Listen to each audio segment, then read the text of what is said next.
qofaan dhallinyaranimadiisi waxba ku qabanin cilmi ku baran xoolo ku xoogsan ummad wax ku tarin dad ku hogaamin wanaag ku qabsanin hurdo iyo filim iyo kubad iyo orod iyo seexasho iyo suuq warwareeg iyo intaa ku dhameeyey qof waqtigu caafimaadka qabay ismashquulin iyo fadhi ku dirar kaga dhamaatay markuu xanuunsanaya dee waxba qaban kari maayo badan qof waqtigu firaaqada lahaa qofka dhallinyaradii waa wada firaaqo inuu isagu camal samaysta mooyaane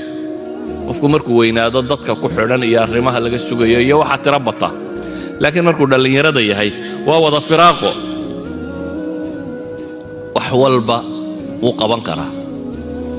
laakiin qaar baabay firaaqadu dhib ku noqotaa oo waqtiga maxaynu ku dilaa kubad daawo filim daawo meel kale daawo suuqa soo orod yacni dhib ay ku tahay firaaqadii ayaaba xanuun ku ah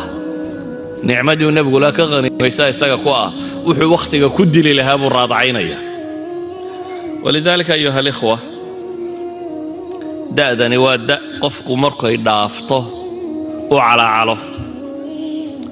umamkana cidda dhista ee isbeddelka samaysa